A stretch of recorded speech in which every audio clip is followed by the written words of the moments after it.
Hello class, a very good morning to all of you. Class 10 NCERT Mathematics. Today we are going to discuss chapter number 6 triangles यानी कि त्रिभुज। त्रिभुज में बेटा आज हम लोग प्रमेय नंबर 10 का डिस्कशन करेंगे। प्रमेय नंबर 10, प्रमेय नंबर 10 है बेटा, प्रमेय नंबर 10। इसको हम पाइथागोरस थ्योरम से जुड़ा हुआ भी मान सकते हैं। प्रमेय नंबर 10 है, यदि किसी समकोण त्रिभुज के समकोण वाले शीर्ष से कर्ण पर लंब डाला जाए तो इस लंब के दोनों ओर बने त्रिभुज संपूर्ण त्रिभुज के समरूप होते हैं और आपस में भी समरूप होते हैं। ठीक, यानी कि एक समकोण त्रिभुज है। देखिए प्रमेय ये बोल रही है कि एक समकोण त्रिभुज है। ठीक, इस समकोण त्रिभुज में कर्ण पर लंब डाला जाए। ठीक, कर्ण पर लंब डाला जाए। ठीक है, तो जब कर्ण पर लंब डाला जाता है तो जो दोनों त्रिभुज बनते हैं, ठीक, ये दोनों त्रिभुज आपस में समरूप होते हैं और ये दोनों त्रिभुज इस बेसिक ट्रायंगल के भी समरूप होते हैं। ये हमको प्रूफ करना है। ठीक है, देखिए इसका नाम डाल देंगे ए बी सी और ये पॉइंट मान लिया डी है। ठीक है, तो ये उत्पत्ति। देखिए पहले हम इसमें सिद्ध करेंगे एक ट्रायंगल को, 3 पार्ट में इसको सिद्ध करेंगे। पहले हम सिद्ध करेंगे कि triangle A D B, triangle A D B similar है ट्रायंगल ए बी सी के। ठीक, एडीबी ट्रायंगल एबीसी ट्रायंगल के सिमिलर है। पहले हम इस चीज को प्रूफ करेंगे। ठीक है, तो ध्यान से देखेंगे। उत्पत्ति में हम दोनों त्रिभुज ले लेंगे, त्रिभुज ए डी बी तथा त्रिभुज ए बी सी में। ओके, अब इन दोनों ट्रायंगल्स में देखिए ध्यान से, ए बी सी और ए डी बी। ध्यान से देखेंगे तो एक तो यहाँ पर 90 डिग्री का एंगल बी है और एक 90 डिग्री का एंगल डी है। ठीक, तो लिखेंगे एंगल छोटा ए डी बी में A D B, angle A D B equal हो जाएगा एंगल ए बी सी के।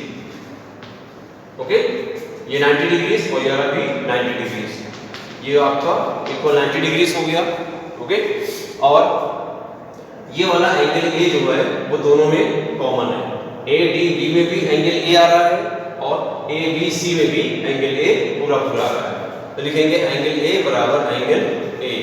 ठीक, ये क्या है, उभयनिष्ठ है यानी कि कॉमन है। ओके, उभयनिष्ठ हो गया।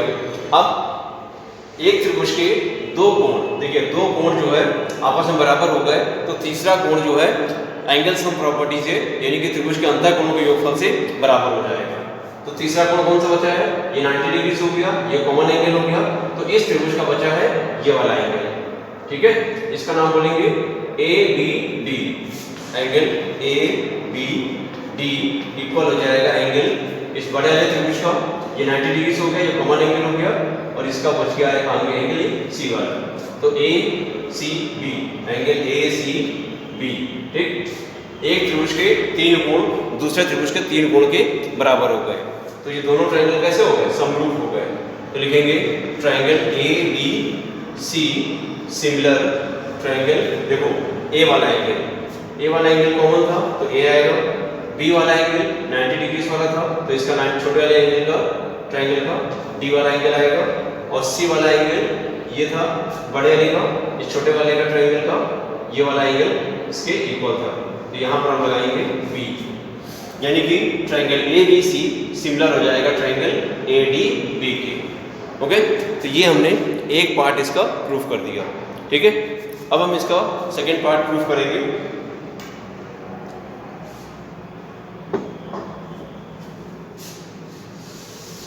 सेकेंड पार्ट के लिए हम फिगर में थोड़ा सा चेंजमेंट करेंगे, फिगर यही रहेगा। ओके, ए बी सी और ये पॉइंट डी। ठीक है, ये 90 डिग्री का एंगल और ये भी एंगल आपका 90 डिग्री का। ठीक, अब हम यहाँ पर देखिए ध्यान से, डी बी सी ट्रायंगल और ए बी सी ट्रायंगल में चेक करेंगे। ठीक है, देखिए पहला बात तो ए बी सी ट्रायंगल का एंगल बी 90 डिग्री का है और डी बी सी का एंगल डी 90 का है। तो पहली बात तो ये होगा कि 90 एंगल इक्वल हो गया आपका। ठीक, और दोनों में एंगल सी कॉमन है। ठीक, तो जो कॉमन वाला है उसको हम ऐसे लिख देते हैं, ये एंगल सी क्या हो गया, कॉमन हो गया। ठीक, अब तीसरा एंगल बड़े वाले ट्रायंगल का तीसरा एंगल बचा ये वाला, और इस छोटे वाले ट्रायंगल का डीबीसी का ये बचा एंगल ये। ठीक, यानी कि ये तीसरा एंगल आपस में क्या है, इक्वल है। ठीक, जब दो एंगल बराबर हो गए तो तीसरा एंगल आपस में बराबर हो जाएगा। ठीक है, तो यहाँ पर हमारा क्या निकला, triangle A B C similar हो जाएगा ट्रायंगल, देखो किस ट्रायंगल के इक्वल होगा ये ध्यान रखेंगे, किस ट्रायंगल के सिमिलर होगा। ए वाला जो एंगल था वो छोटे वाले में बी के इक्वल है।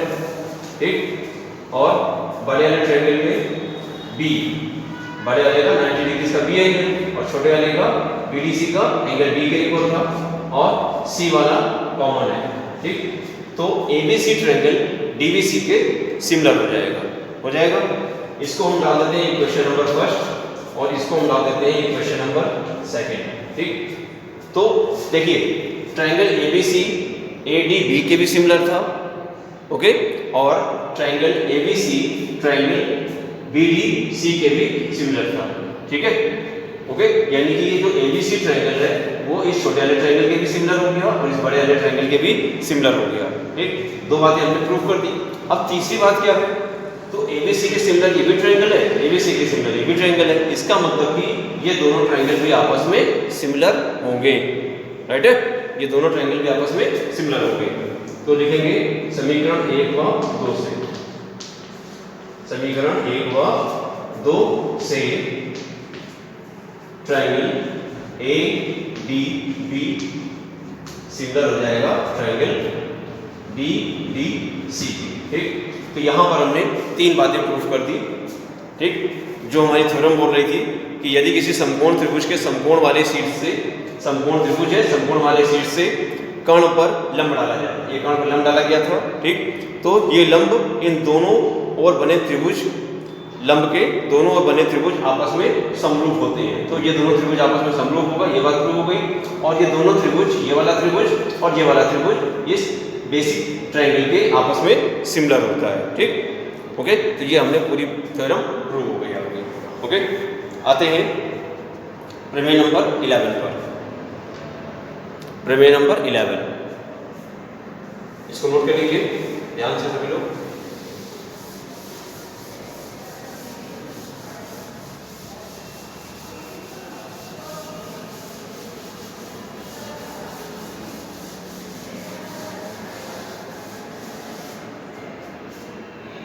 प्रमेय नंबर 11,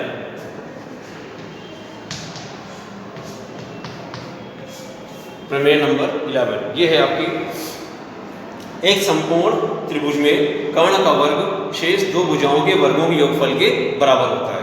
इसको हम बोलते हैं पाइथागोरस थ्योरम। ठीक है, क्या है ये, पाइथागोरस थ्योरम, कि किसी समकोण त्रिभुज में कर्ण का वर्ग शेष दोनों भुजाओं के वर्गों के योगफल के बराबर होता है। इसकी आज हम प्रूविंग सीखेंगे।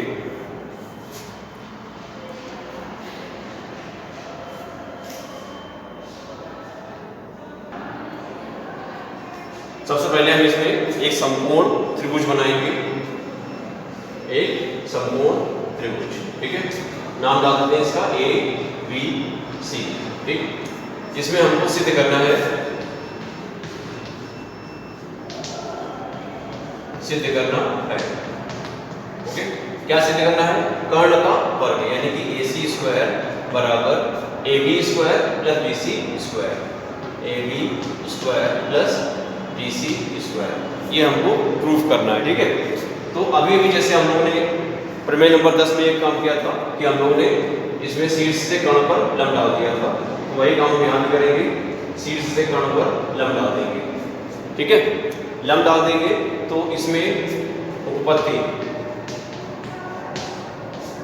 उपपत्ति में क्या है, ट्रायंगल ABC त्रिभुज ABC तथा त्रिभुज AD, ये D पॉइंट है बेटा, ADB में, ADB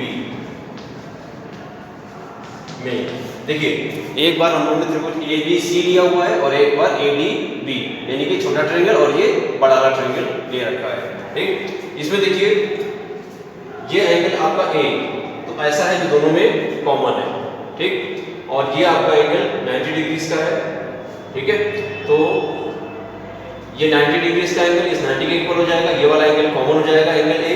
तो इस बड़े वाले ट्रायंगल में ये थर्ड एंगल ये वाला बचा C, और इस छोटे वाले में ये ट्रायंगल बचा आपका ये वाला एंगल छोटे वाले में ABD। ठीक, ये दोनों तीनों एंगल आपस में बराबर हो जाएंगे। ठीक, एंगल बराबर करके आप दिखाएंगे यहाँ पर। उसके बाद ये स्टेटमेंट लिखेंगे कि ट्रायंगल ABC सिमिलर होगा ट्रायंगल, देखो ABC की बात चल रही है, A तो आपका कॉमन है। ठीक, और इसके बाद B, ये जो B एंगल है आपका है 90 डिग्रीज, ये आपके D के बराबर है। ठीक, और इसका बड़े वाले का एंगल C इस छोटे वाले के एंगल B के बराबर है। ठीक, ADB, ये आप बहुत ध्यान से लिखेंगे कि A एंगल कॉमन है तो A एंगल के बराबर हो गया, ABC का एंगल B, ABC का एंगल B यानी कि 90 डिग्रीज वाला एंगल ये ADB के एंगल D के बराबर हो गया, और तीसरा एंगल इसका क्या बचा C। ठीक, बड़े वाले ट्रायंगल का, और छोटे वाले ट्रायंगल का तीसरा एंगल क्या बचा B, तो ये C जो है इस B के बराबर आ गया। ठीक, इसको बहुत ध्यान से लिखना है कि ABC सिमिलर हो गया ADB के। तो जब दो त्रिभुज समरूप होते हैं तो उनकी भुजाओं का अनुपात आपस में बराबर होता है। ठीक, तो यहाँ पर भुजाओं का अनुपात लगाएंगे आप, देखिए AB लगाएंगे अपॉन में AD, ओके, इक्वल BC रखेंगे और अपॉन में BD, ओके, इक्वल AC लगाएंगे और अपॉन में क्या लगाएंगे AB।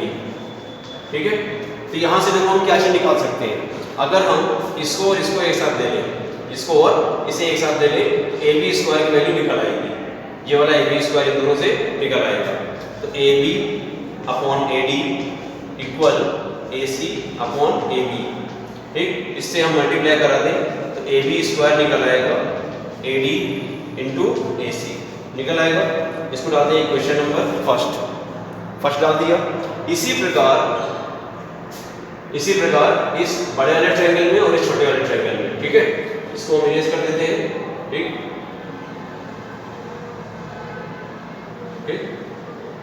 ये पार्ट इरेज कर दिया। ठीक है, अब हम फिर से कंपेयर कराएंगे। इसी प्रकार त्रिभुज ABC तथा त्रिभुज BDC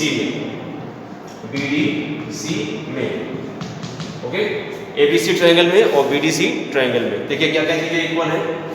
ये 90 का एंगल है तो यहाँ पे भी 90 है, छोटा वाला, ओके। C एंगल जो है वो कॉमन है, ओके, और इस बड़े वाले ट्रायंगल का ये एंगल A इस छोटे वाले ट्रायंगल के इस एंगल के इक्वल है। ठीक है, बात समझ में आ गई। तो तीन एंगल ABC के, तीन एंगल BDC के इक्वल हो गए, दोनों ट्रायंगल आपके सिमिलर हो जाएंगे। क्या हो जाएंगे? Similar, right. तो लिखेंगे ट्रायंगल ABC सिमिलर हो जाएगा ट्रायंगल, देखिए ध्यान से, जो A वाला एंगल था बड़े वाले ट्रायंगल में A वाला, वो इस B के इक्वल है। ठीक, ABC का एंगल B 90 वाला एंगल BDC के एंगल D के इक्वल है, तो यहाँ D रखेंगे, और C वाला एंगल कॉमन है तो ये BDC लगा देंगे ऐसे। ठीक है, तो ABC ट्रायंगल सिमिलर हो जाएगा ट्रायंगल BDC के, हो जाएगा। भुजाओं का अनुपात रखेंगे बराबर, तो हो जाएगा AB upon BD equal BC upon CD equal AC upon BC। ठीक, तो यहां से बेटा हम इन दोनों का कंपेयर करा के BC स्क्वायर निकाल सकते हैं ना, BC इंटू BC स्क्वायर। तो यहां से हम निकाल लेंगे BC स्क्वायर बराबर AC इंटू CD। ठीक, इसको हम डाल देंगे इक्वेशन नंबर सेकंड। ठीक है, और देखो इसका RHS फाइंड करने के लिए हम इक्वेशन नंबर फर्स्ट और इक्वेशन नंबर सेकंड को ऐड करते हैं। ठीक, तो लिखेंगे समीकरण 1 व 2 को जोड़ने पर, समीकरण 1 व 2 को जोड़ने से 1 और 2 को जोड़ने से। 1 और 2 को जोड़ दीजिए तो ये निकलेगा आपका AB square plus BC square, ठीक, बराबर, देखो AB स्क्वायर क्या था, AD इंटू AC, ठीक, प्लस ये क्या है आपका AC इंटू CD। ओके, अब यहां से देखो ध्यान से, तो AC इस दोनों में कॉमन मिल रहा है, कॉमन मिल रहा है, AC हमने कॉमन निकाल लिया, बचेगा क्या यहां से AD और प्लस का AC निकालने पर CD, ठीक है। अब देखिए AD प्लस CD कितना हो गया, AD ये है और CD ये है, ठीक, तो AD और CD में जो हम ऐड करेंगे तो हमको ये पूरी स्ट्रेट लाइन मिल जाएगी, दैट इज AC। तो AC यहां पर था पहले से और AC एक और आ रहा है, तो ये हो जाएगा आपका AC का होल स्क्वायर या AC स्क्वायर, ठीक। देखिए ये हमारा आ गया था RHS, ठीक है, और ये हो गया हमारा LHS, ये हमारा प्रूव हो गया थ्योरम। देखिए ध्यान से, AC स्क्वायर बराबर AB square plus BC square, AC square बराबर AB square plus BC square, ठीक। तो इस टाइप से हमारी ये प्रमेय नंबर 11 भी सिद्ध हो गई। Okay, that's enough for today, thank you for watching this video.